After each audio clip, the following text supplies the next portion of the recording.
Hello, this is Marsha McClain, your professional sister, here again on another Sunday. It's rainy outside, but we have a wonderful guest for you on today. We will be talking to the Holly Springs Chief of Police. We're going to be asking him some questions. Now, I will be honest with you. I know many of you all have asked, can we talk about Breonna Taylor? At this time, I don't think it's realistic. I want to make sure that I have all my ducks in a row for that.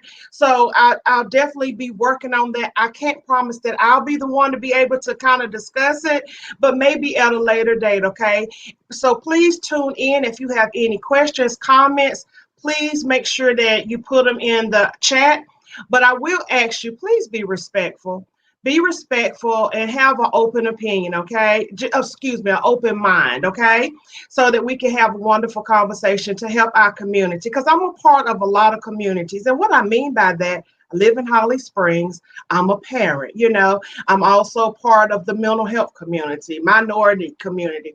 So it's a lot of different communities I'm trying to appease. And I just want you all to just consider that, okay, as we talk to the chief, all right? So I'm going to bring him on. I'll put some things in the chat already, just some reminders for you all. We do have an upcoming event, Designed with a Purpose. I would like, if you all would like to take part in that event, please click on that. That's a free event that you could take part in, okay? I also put in the link for those who haven't and desire to. My book has been released. Thank you all for the support and the positive reviews. I greatly appreciate it. But I'm putting that in the link because Amazon Prime Day is coming up next week. And, you may get a deal if you want to go get that book for Christmas, just throwing it out there. But that's all that's in there also. I'm going to bring the chief in, okay? Y'all bear with me just a moment. Good afternoon, Marsha. Thank you for having me. Oh, absolutely. I just want to make sure I'm getting his name right. Chief Liquorie, right? Yes, ma'am. So for the remainder of this, I will just be calling you Chief, okay? Thank you so much again for just taking this opportunity to come on and be part of my discussion. I really do appreciate it. And I would like to start out, if you don't mind, just telling the people a little bit about yourself. Well, again, my name is Paul Liquorie. I'm new to Holly Springs, so I've only been the Chief of Police for just over a month now. However, I've been in law enforcement for 31 years. I started my career in law enforcement as a United States Marine Corps military police officer. So I served right here at Marine Corps Air Station New River in Jacksonville in North Carolina. So I spent almost 3.5 years, on the shore down there in Jacksonville. So I'm pleased to be back in North Carolina. I then returned back to the Washington, D.C. area where I attended school, and I joined a police department called the Montgomery County Police Department. So it's a fairly large agency. It had over 1,300 police officers. We were a county-wide police-based agency. I spent 27 years there in various assignments in patrol and investigations, special operations, and emergency management. And then when I saw the opportunity to apply for the job here, started researching the community and learned all about it, and really was just very pleased to come to this community for all it had to offer, and bring my family as well. So it's so far it's met or exceeded all my expectations. Okay, well, great. Well, again, welcome. And we do have something in common. Now, I've never served in the military, but I did work at headquarters Marine Corps in 2017. And I don't know if you're familiar with the term, but I was a MFLAC, Military Family Life Counselor, for 10 years. And I've been all over North Carolina, Virginia. I did some in South Carolina, and that job also took me to South Korea as well. So I know a lot about some of the military lifestyle. So that, thank you so much for your service. Okay. And thank you for taking care of our military families. That's just as important. Thank you so much. Right. So we're going to jump right into this this candid conversation, and feel comfortable to add anything that you would like, because I think the people would like to hear from you. Okay, so I just want to ask, how do you become a police officer? What is the process for that? Now, if you could just give a generic, because I know you can't answer for each one, but what is the idea for just a regular person? How do you become a police officer? So I think most people will be surprised at the requirements that it takes to become a police officer, and I'll go over them, and it does vary from state to state. But here in the state of North Carolina, you have to be at least 20 years of age to begin. You have to go to one of the accredited university or colleges that does it. So here in Wake County, you can go to Wake Technical or to the Blue Lights College, which is in Apex, and you would get your training. You have to have 640 hours of training, and then from there, the training continues in what they call a field training program, which varies from anywhere from 9 weeks to some other places are longer, where you're paired with a senior officer who's then taking that classroom experience and applying it to both your community and in the real life. You also have to take what's called the POPAT, or the Police Officer Physical Agility Test. So you have to have a physical fitness test. So some of that is making sure you can jump over a fence, a certain number of push-ups while you're running a circuit, and some other dragging a dummy, I think is 180 pounds, across the room, as if you were simulating an injured person that was in harm's way. You have to have a medical exam, a battery of psychological exams that you go through with a psychologist who goes over that. And then it's an extensive background investigation. So it goes over not only your criminal history, it goes over your driving record, your credit and financial histories, as well as questions about, your drug use and, associations and things like that. So those are the basics to get in. And I think when people start looking into it, between the physical requirements and just the background investigation, it's quite extensive. I see. I had no idea about that. Like, I knew you had to go to school, but I didn't know if it was a 2-year or 4-year. And I didn't even know, I've been here in this area 10 years, that there was a, what do you call it? Blue Light School in Apex? Blue Lights College, yeah. Blue Lights College. Okay, let me correct that. Okay, and see, I had no idea about that. So when you come out here in North Carolina, you get a certificate. You become certified when you come out of one of those programs. Some other states or some other agencies may require, so it's not quite a full associate's degree, although that's encouraged. But there are other agencies that require, a little bit more formal schooling and things like that. In my former agency in Maryland, for example, you had to have at least 60 college credits, not necessarily an associate's degree, and you had to be 21 years of age in the state of Maryland. So it does vary. Okay, well, wow. So I know you mentioned the battery of test psychological. Is that every year, or is that just that one time? That is just that one time. And I think, as our conversation moves forward, I think even as an out-of-state police officer who's been in the profession for 31 years, yes, sir. I had to meet those basic standards for North Carolina. So I too had to go through the standards once again, even as a chief of police, to go that. And what I found different from when I started in the profession 31 years ago is that there is an emphasis in the screening process for inherent bias, and how, and looking for those kinds of things as well, which wasn't part of what I felt, again, almost 3 decades ago. So that's now part of the looking for that, and the psychologist is obviously making recommendations to see if you're suitable for this line of work. Okay. All right, that's so interesting. See, you're teaching me, so I know you're definitely teaching the community and the people who watch. So I really appreciate that. So how do police officers deal with stress? And the reason I ask that, because I have limited knowledge, but I know that some work 12-hour shifts, like 3 or 4 days at a time. And I just want to know about, how do they manage stress, to your knowledge, and, dealing with maybe what could be considered a rigorous schedule. Yeah, I think that's important too. I think as you and I were talking before, the show formally started, that there are a number number of stressors in law enforcement, and they're some of them more subtle. So as you just mentioned, there's shift work.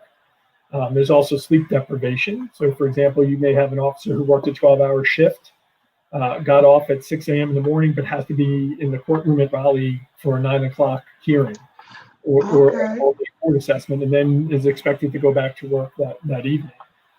You add in the same stressors that most people are facing now with children who are at home. And if you're a day work sleeper and you have multiple children who are now learning virtually in their home, it may be very difficult to get that kind of sleep as well. There are other stressors that the type of incidents that we deal with, other than the ones that we are speaking about on the national stage. Just last night, there was a 4-year-old boy who was struck by a truck here in Holly Springs and sadly died. So our hearts go out to the family of that 4-year-old boy, for that tragedy. But the officers who handle that and the EMS personnel also deal with the stress of that kind of situation. And then those are some things that I don't know that the community always thinks about. And you may be dealing with that, and then you have to go deal with a family fight, and then you may just have something that's a little bit more routine.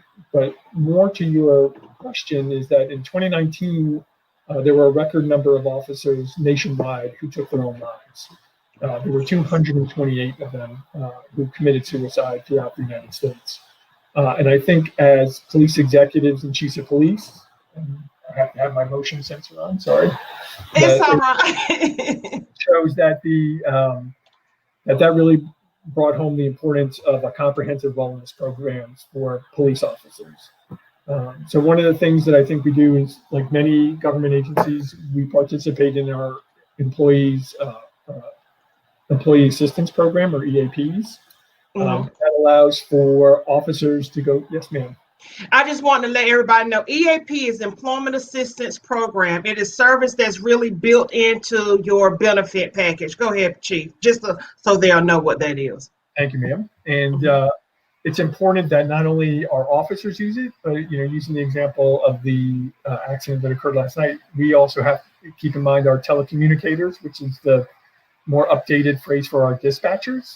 As you can imagine, they're often talking to people who are in crisis, who are, or they're hearing things on the phone. They're hearing, acts of violence or people yelling at each other or someone who's distraught over, a critical incident. But we're also making sure that that's available for their families as well, because we know that if we have healthy officers, then we have good officers as well. Most agencies also have a chaplaincy program. So we have a chaplain here. We're going to encourage other chaplains to join the department so that that's available for them, both because of their training. They're very good counselors. And one of the things we just instituted, which has been around in the policing profession for a number of years now, is what we call peer support team officers. So they're specially trained officers who get, basics in active listening, basics of counseling, being empathetic, so that they can speak to officers who have been in a critical incident immediately after, and then they can speak to them, and they are there to not be there to investigate them, but really just to talk to them. And then we also make sure that, if we recognize those things, can we give them stress relief, making sure that they have the time off that they need, making sure that they're physically fit too. Some of them very much that's an outlet to get some stress off is, to go for a run or to go to the gym, things like that. And those I think just, and lastly, informally, they speak amongst themselves, peer to peer, just to, express how they're feeling, particularly after an incident, where they can share those same experiences, similar to, I'm sure, what you face with some of the military members or military families. Absolutely. So I do want to ask a question.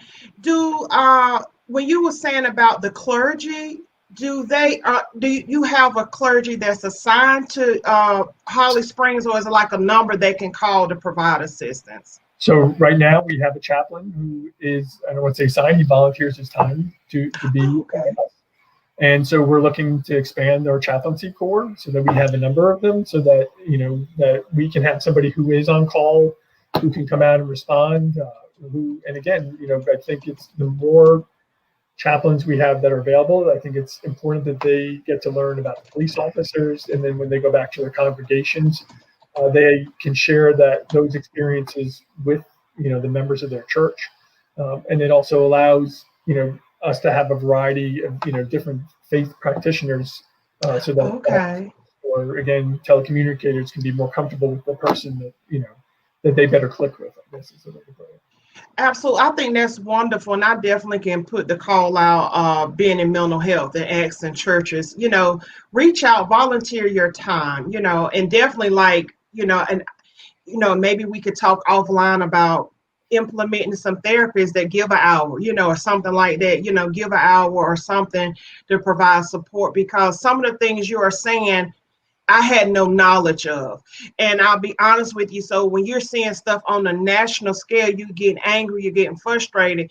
And sometimes it's easy to look at the police as the problem, and you forget they're human and they're dealing with these things as well. Not only that, but also sometimes not being looked at in a good light. So I'm glad that you're here explaining to us all the things that not just the Holly Springs police go through, but all of them as a whole. I really thank you for taking that opportunity, because I had no idea, And while you're saying that, when you were talking about the suicide rate, when I was researching this conversation with you, I looked that up, and it reminded me of the military. It was a high suicide rate.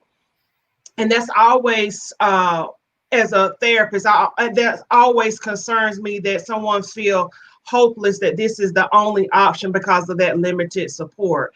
And another thing that I didn't know, and community that's watching, did you all know that they did the 12 hours and then had to go to court? I had no idea. And then may have to sit in court all day and get back to work. I had no idea that those type of things happen. I'm thinking in my ignorance, they have a court date, they get off to go to court, but that's not realistic. That's really not the reality of police officers. Right. And while we do try and schedule things, they come up and then they're rescheduled, or, there might be a multi-day trial. It doesn't, it's not as well planned as we often want it to be.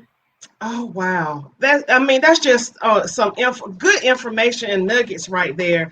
And I was thinking too, when we're talking about, getting some people to volunteer, some chaplains and maybe some therapists.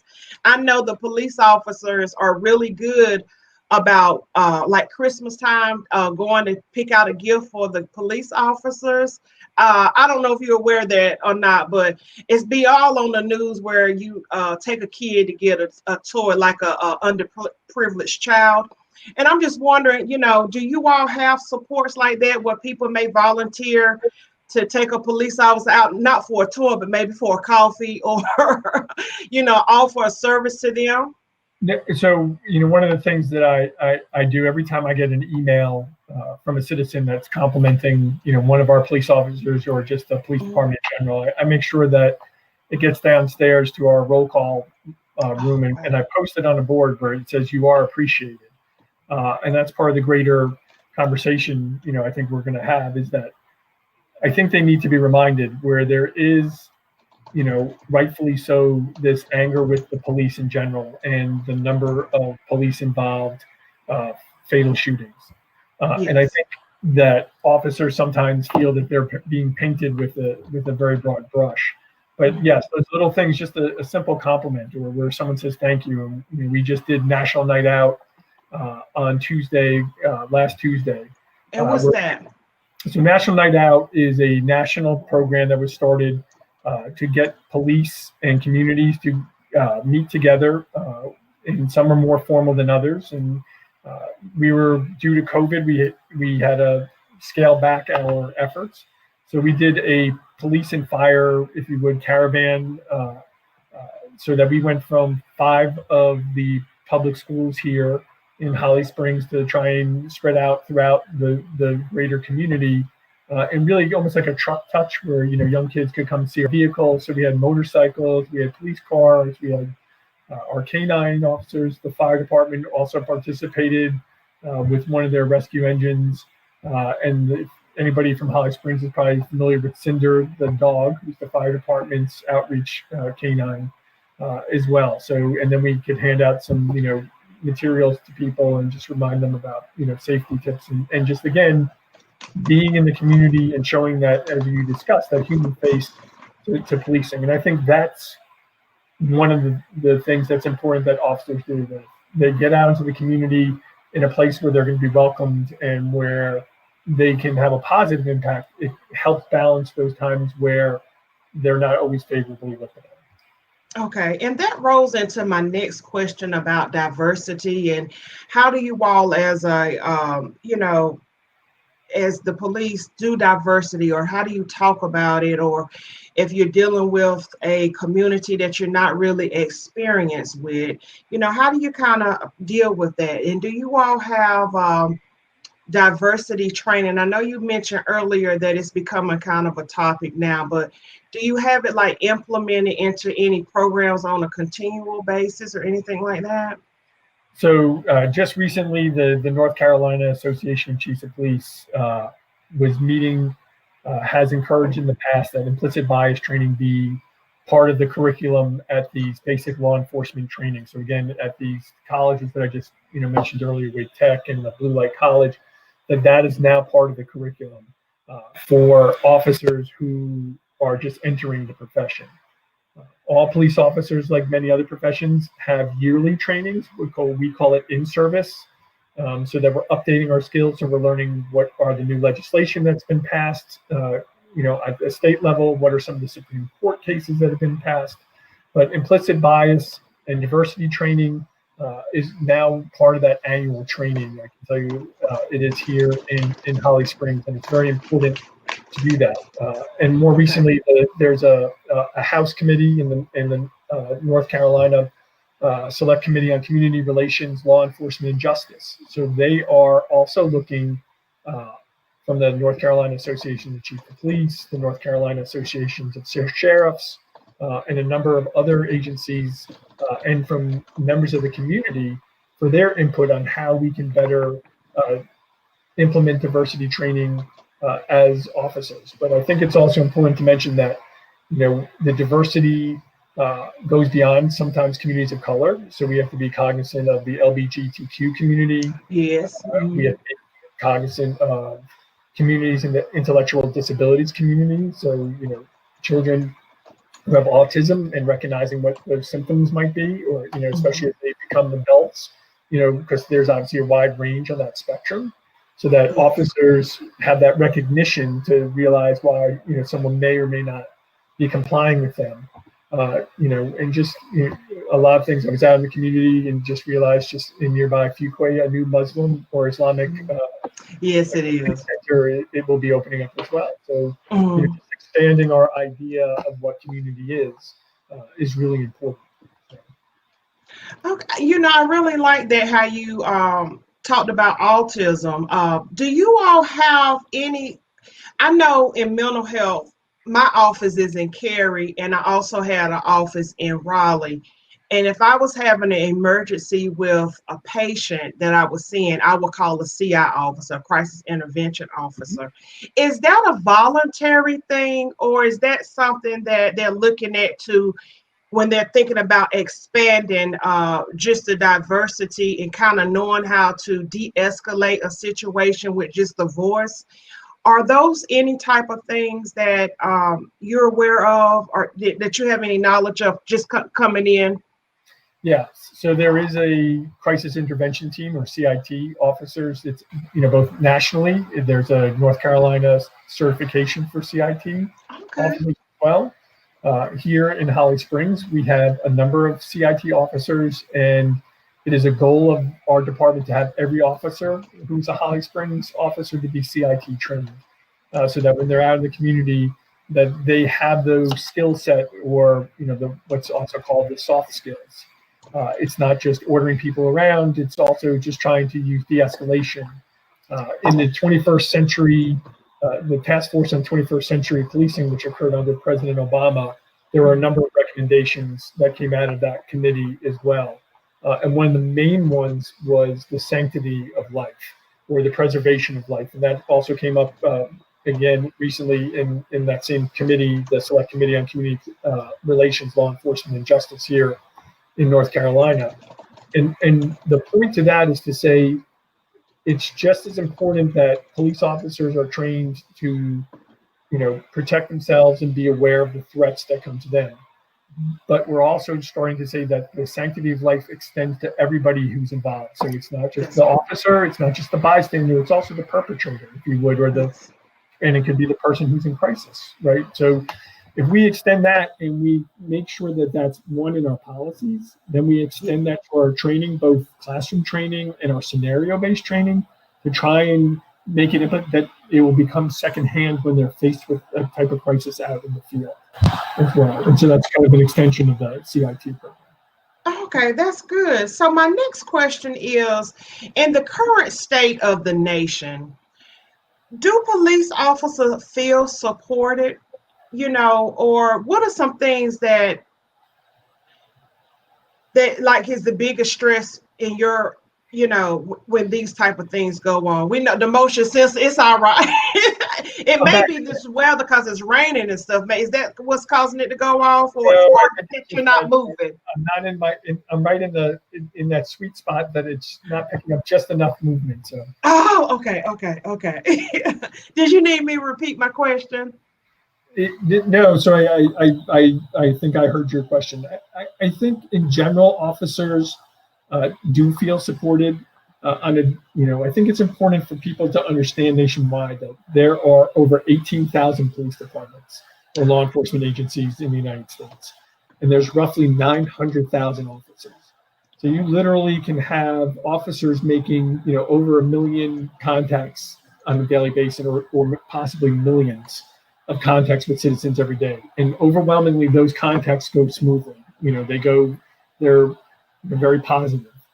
And as I said, you can arrest somebody, which is by nature confrontational, and you can still give them very good, if you would, customer service. Right? You can make an arrest a positive experience to the best level that you can, if you're following me. It's never pleasant to be arrested, but you can make that experience as least uncomfortable as positive. I have, in my career, have, joked with people on their way up, asked them what kind of radio station they wanted to listen to on the jail, just try and, make that a little bit less uncomfortable for all parties involved. I do think that, as we mentioned earlier, is that officers do get frustrated when they're painted with a broad brush, and where they say, something happened 1,200 miles away from here, and why is that? And it's important that they understand that there's a frustration in underserved communities, and particularly in communities of color, that the incident is just one episode in a long line of police involved episodes and more systemic problems that are occurring. And when you put it in that light, I think they understand it. Okay. But I think on a daily basis, the officers really do feel that they're going out there to make a difference. Even in extreme circumstances, they really are trying to, because overwhelmingly, our job is really to, go out there and, help the public. And very little of what we do actually is really in criminal enforcement. Okay, so that's some really good information, and I agree, you can't paint with a broad brush, and I understand that unfortunately there's always like one or two bad apples in a bunch, but you have to look at the whole picture, and like you said, 900,000 officers, and you can't say all of them are bad because of one or two, because that's just a fraction of the whole population of police officers. And see, like, you give us some good information. I had no idea that it was that few officers. I had no idea. I'm thinking it's about 2 or 3 million, and it's not. It's really shocking at the numbers that you're saying. So I get what you're saying, and then even in a difficult situation, trying to make someone that you've had to arrest or cite, trying to make them comfortable and explaining, I'm just doing my job. This is the role. but it doesn't mean that I can't check on you and make sure you're comfortable while you're in my, I don't know if care is the right word, while you're in my care. When you know. have that prisoner, they are in your care and custody, similar to Okay. a health care worker. You are responsible for them at that point, and in many ways they can't care for themselves, particularly if they're handcuffed, right? So you Yes, sir. have more of a responsibility for that person than others. Okay. So that's those are some of the things that I think that's important, and that we try to do. And so that's good. So how can communities help build workable relationships with their local police? Now I know you have to speak broad, but what can they do? Like, do you all should we do town halls?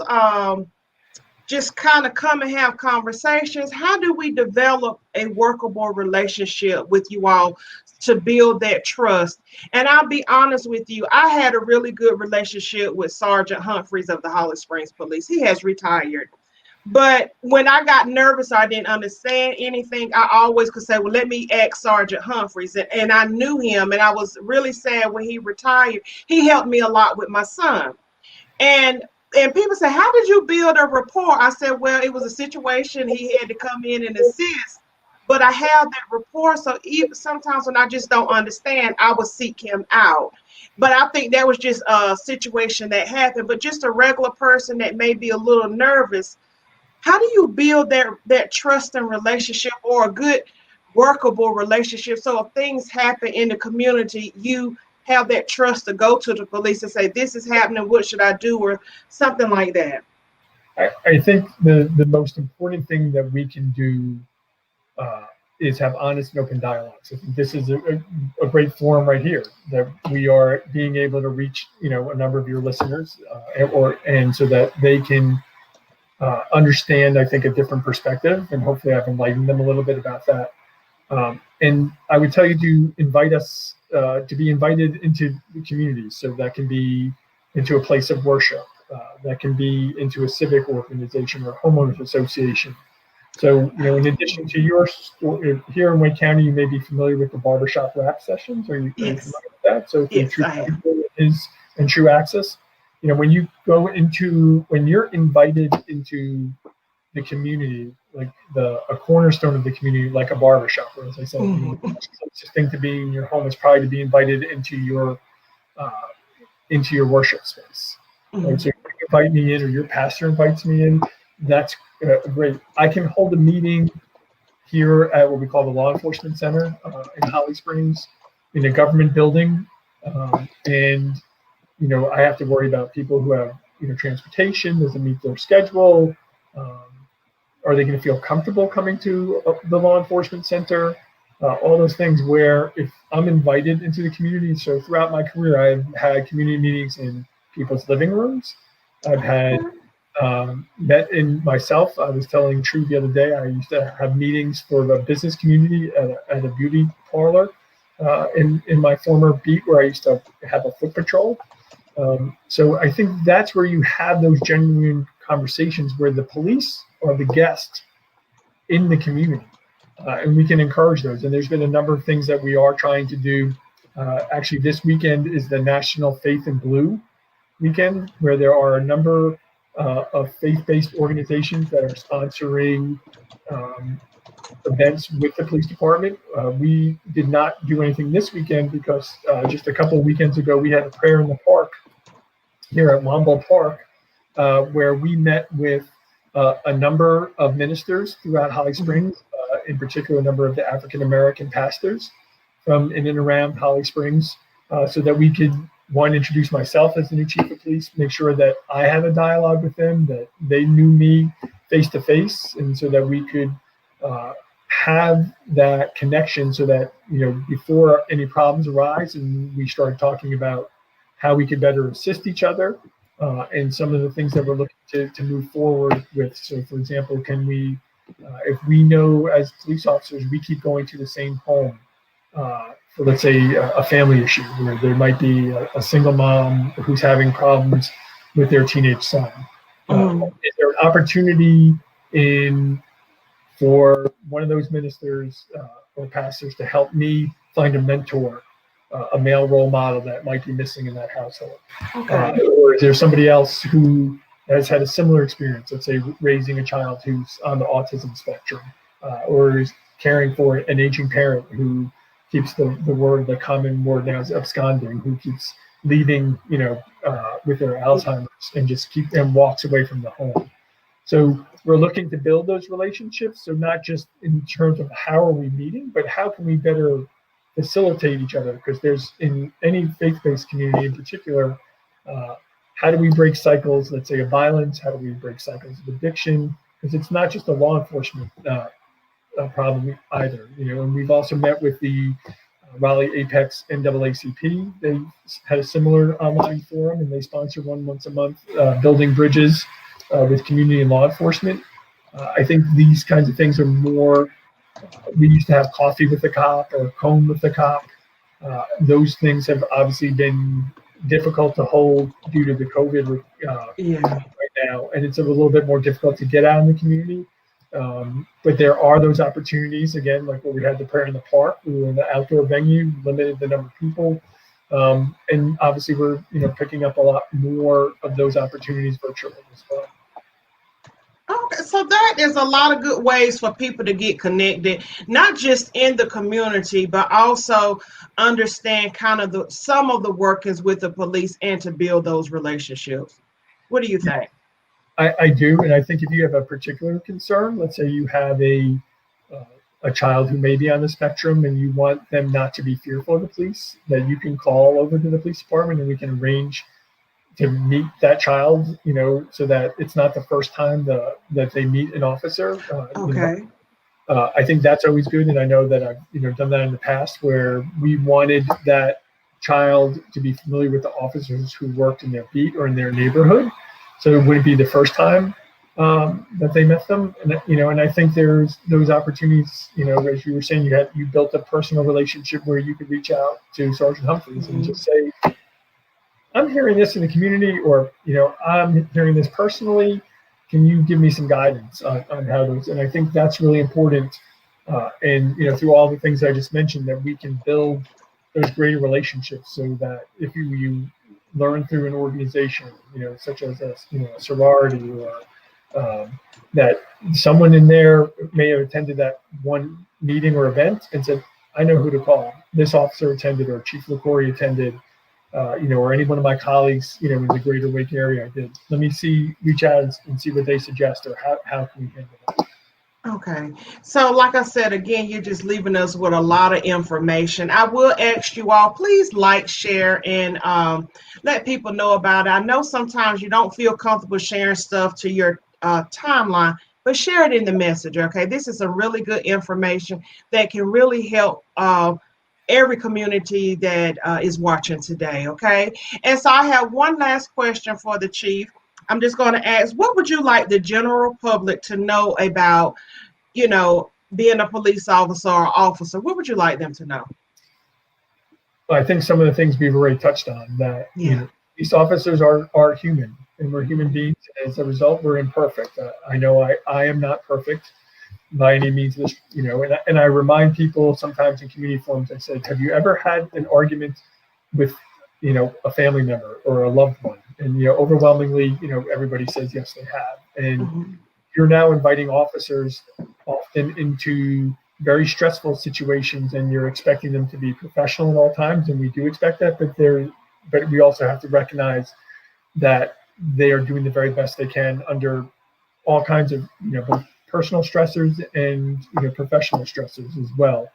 But overwhelmingly that they are out there to help the public, and that's their goal. I don't think anybody gets into this profession or they don't stay very long if they don't feel that they're there to help the public. And lastly, I would just want to say is that this is an honorable profession, and each officer makes it what they want to be.